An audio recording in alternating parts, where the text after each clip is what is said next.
Makwaba about POG Media. So and then so yes I did say and I just say oh my Ghana and home political headlines in Bina and so ya boy we are no said about some my Ghana will POG Media so na most more the echo and then the eba my Ghana. Now I say your first time out or they buy a POG jumedi so and the no book so measure say obejo put like na so haso that na say on subscribe ya be subscribe na wa share no for so answer so etimi aka na yɛbɔ de ra nsɛm ma na kyerɛ sɛ yɛbɔ de ra Abronyé issue na kyerɛ sɛ ɛno nso abɛtɔ dwa ama MPP foɔ no nso fight hard sɛ ɔmo nso ɛbɛtumi agye Abronyé na ɔno nso ɛtumi abɛfie abɛsom ɔmanyokuo no na we na ɔmo quest a ɔmo take on so ɔmo bɛ fight against system no judiciary system na say almost etimi ende Abronyé amo back no and say almost so etimi atro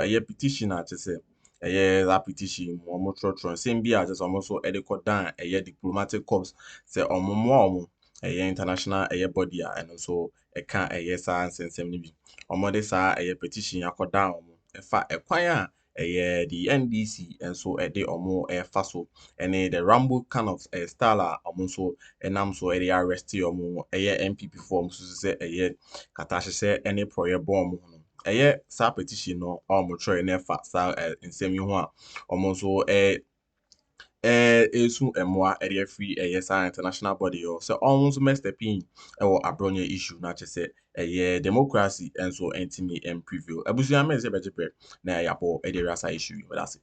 The international outlook of this Rambo style arrest and bail request and all of that. I want to bring in Vincent Assafuah, who actually filed this petition to the diplomatic corps. I mean, this is the second time your party is doing this. You did it in July on the Ablekuma North, electoral violence, and you've done it again. Is there a way of telling us that you've completely lost trust and hope in the local, institutions we have, and also the legal system which you were a part of?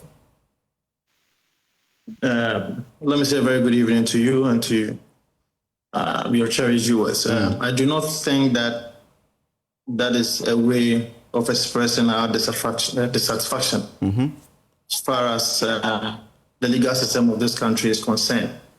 It is part of democratic processes to engage the diplomatic corps to, as it were, bring to your attention the happenings of this country as far as our internal politics is concerned.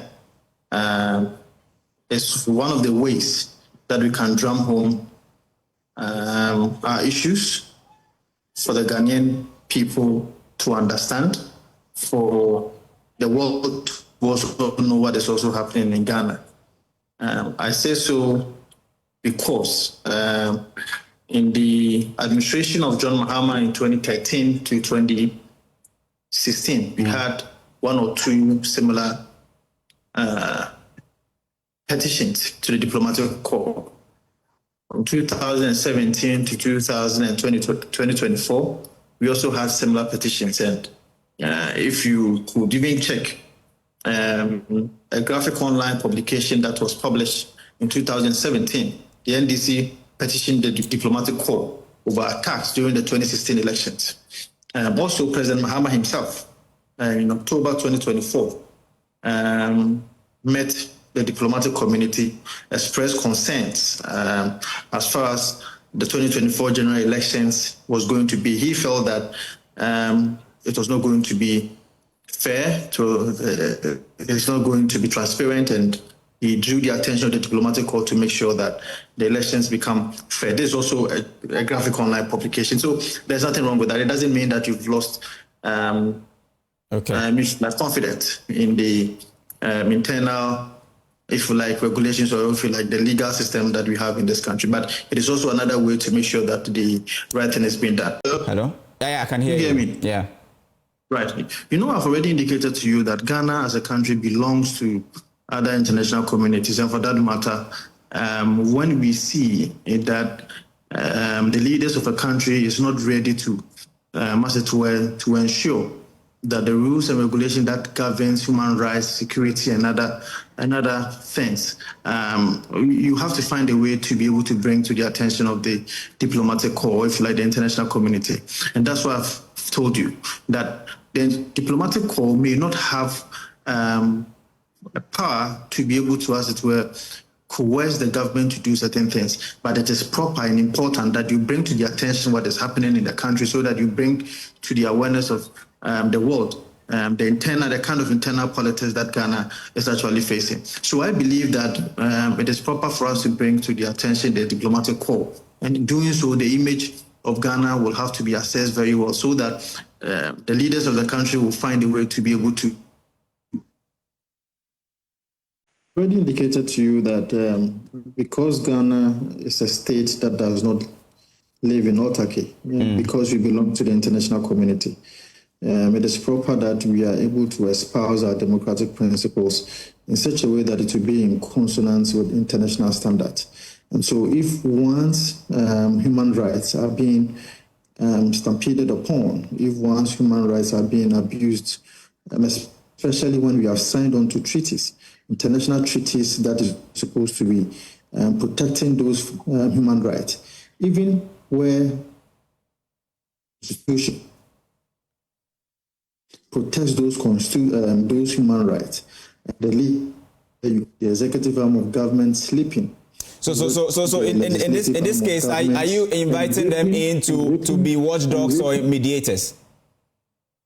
And raping the judiciary, it becomes very difficult to have internal resolutions or mechanisms that will deal with such abuse of human rights. And so we are calling on the diplomatic corps to be able to intervene. And such an intervention will not mean that they have the power to coerce the executive arm of government to do anything.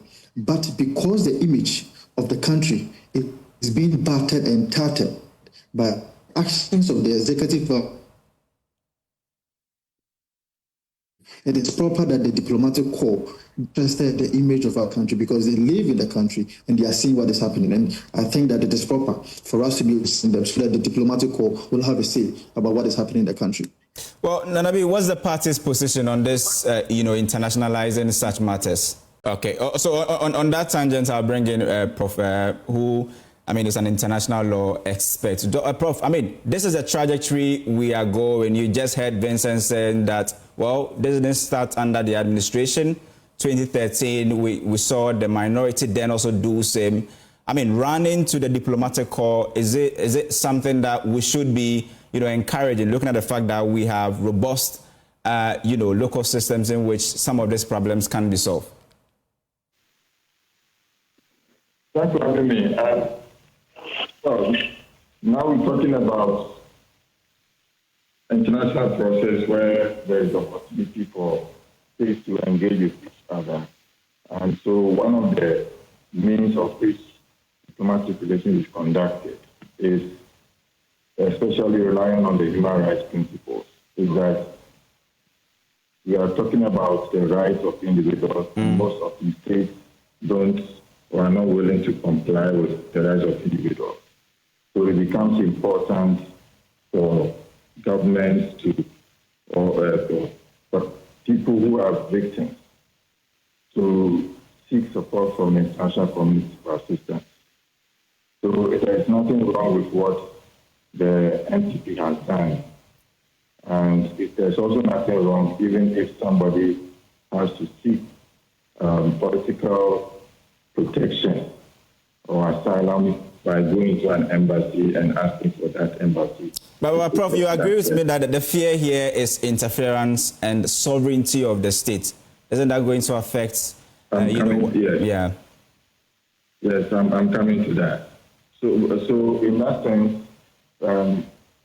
somebody who is afraid of his life, or who feels that the state is not ready to protect him, or is unwilling to protect him or her, can seek that protection.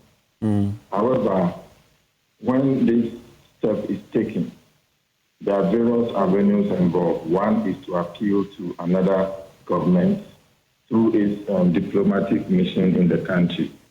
And usually when that process is followed, normally it is not made public. It is done behind the scenes because the state cannot interfere. The state that you are appealing to cannot interfere directly or make it public. But this is a report received by the NPP in the steps that we are taking. They will also go through a back channel to speak to the government of Ghana, to draw and to find a common ground.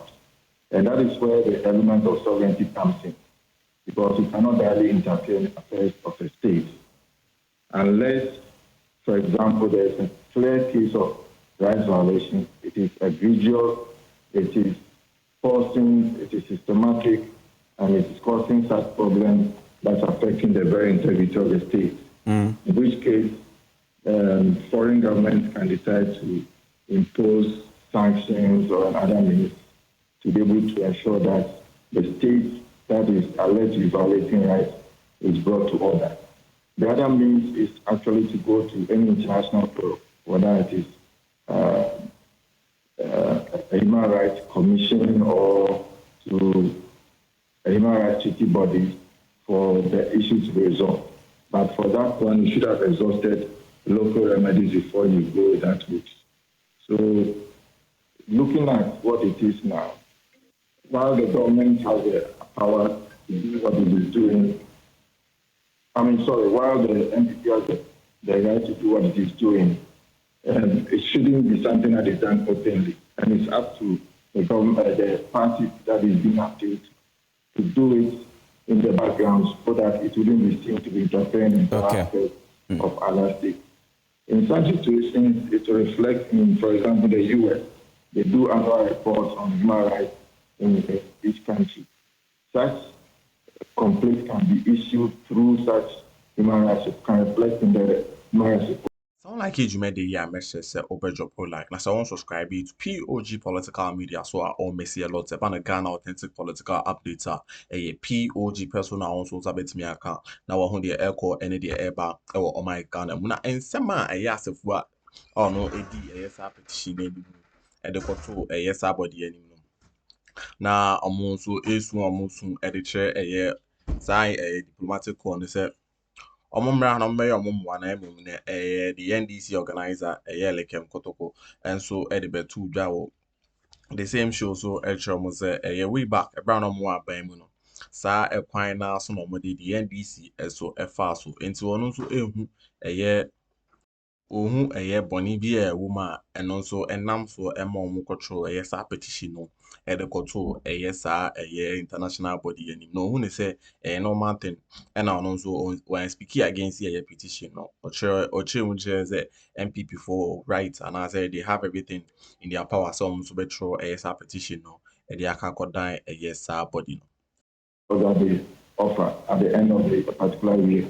So this is an indirect means of putting pressure for the government to act, but if the results may not be immediate or you may not have any change at all. Okay, thank you so much. I mean, let me go to Lekem Kotoko. I mean, he is the NDC Deputy National Organizer and also a Deputy CEO of the Forestry Commission. The minority says that these arrests threaten democracy, but I mean, isn't this also a way of actually saying that it's true that the political elite must also be accountable to the law? Good evening to our viewers. I believe that the minority has the right to pursue and do all what they are doing. In the first place, I only see a minority or a leadership that has failed their followership abysmally and therefore want to find a way to lash onto straws to seek some relevance. But I want to believe that the NPP requires a proper a reflection of their stewardship to their people about how their leadership have failed them, rather than to want to find an avenue to blame government. They are right to, they can petition the UN, they can petition Donald Trump, they may want to even petition Togo. It is in their right to do so, because this diplomatic corps you are petitioning are very aware of your human rights and democratic records in the past 8 years. So it is not anything that is of worry to anybody. So are you repeating the same wrongs? I am not saying so. That is, I'm just building the premise that this is nothing that should give the NDC any reason to worry at all. The NDC is not spokesperson for the police service. I am even aware, for instance, the the Attorney General is taking steps to ensure that the foul-mouthed gentleman in question is considered. His situation is considered.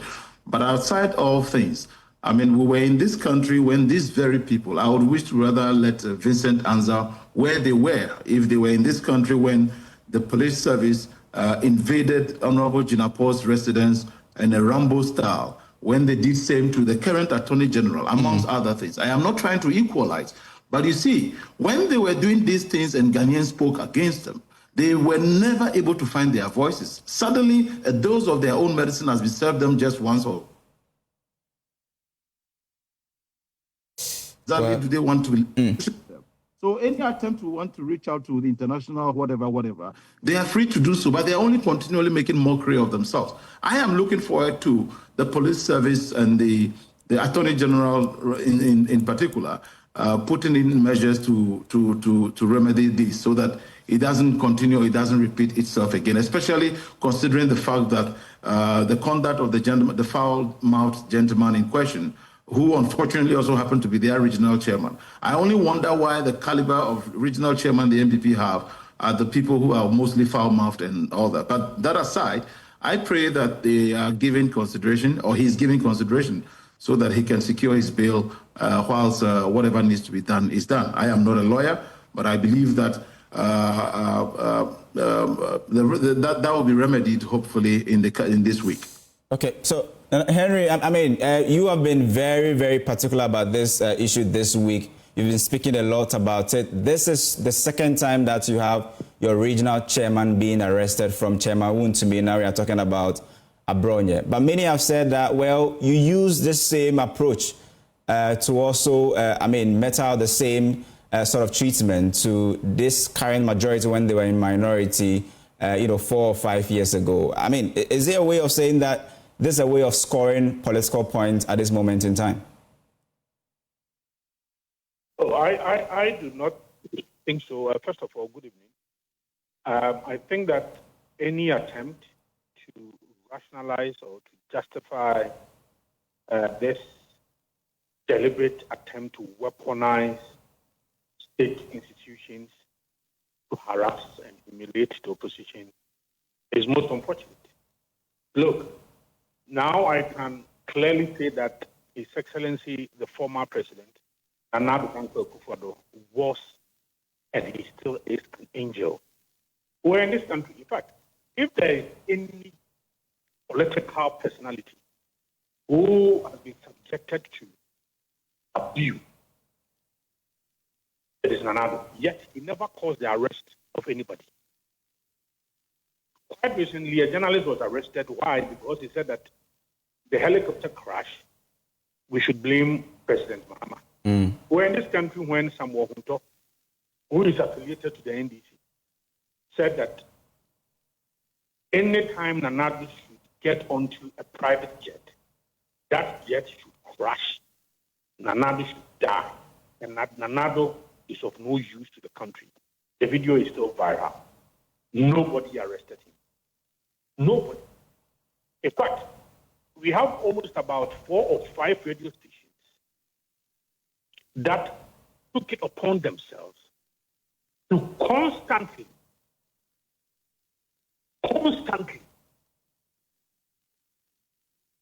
verbally assault. Henry, I mean, we are struggling to hear you. And I mean, if you can reposition yourself so that you can get your point clearly. Yeah, it's okay. You can go ahead, please. Is it much better? Absolutely. Okay. So let's limit ourselves to this Abronyé matter. I think I heard my brother say that Abronyé is a foul-mouthed chairman. Yes, if Abronyé is a foul-mouthed chairman, he has not issued a death threat on anybody. I think he is better than Azoka, who is still working free. Azoka said that he was going to kill the minority leader and that we were going to have a by-election in a Futu. And he's still working free. In fact, the New Patriotic Party has officially petitioned the IGP. We are yet to receive any any official correspondence from the IGP on this matter. In fact, Abronyé has not physically assaulted anybody. I do not think so. But have you looked at the charge sheet? Have you looked at the charge sheet that he's being charged for misdemeanor, and that's actually in the law, right? No, it's a misdemeanor, I get it, but that is what I'm saying, that in fact that is even the more reason why he should have been granted bail, because the very first day he appeared before the court, he was again remanded for 3 days, and he appeared before the court again on Friday. So this is a misdemeanor. In fact, even Azoka, whose action could be classified as a felony, he was granted bail the same day, and he was told to appear before the court on the 12th. Is it the case that we have different set of laws for the NDC, and we have different set of laws for the MPP? Azoka. In fact, the communications officer for the NDC in the Bwakwanoff, he particularly said that the NDC were looking for 3 people to kill. After Nyomakin, Anodonpe, and my good self. The video again is all over. This man is still working freely. This Alhaji Amadou guy, he's still working about. And I sat in the courtroom and I was so sad that we could just trample on the right of persons. I mean, it was so sad. I was livid when I heard the judge trying to put Idi Amin. Any case, people have said that he's made a mistake. He said, Mugabe, that I can guarantee your freedom of speech, but I cannot guarantee your freedom after speech. And I'm like, how can we, what we have got into when you are celebrating a parent, you are celebrating a quotation from somebody who trampled upon people's rights. I was surprised. Okay. Well, I mean, I'll come back to you on that point, especially what happened in the courtroom. But I want to bring in Martin Kpebu at this point, because I think you have read through the judgment and why Abronyé could not be given bail. Were you satisfied with the reasons given by the judge?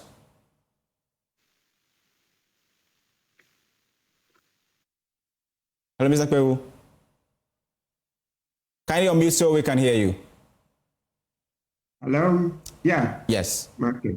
I was asking if you were satisfied with the reasons given by the judge why he cannot be, granted bail. Oh, I mean, obviously, I'm not, because that's the main reason why I said I was disappointed. But you know what? Just like.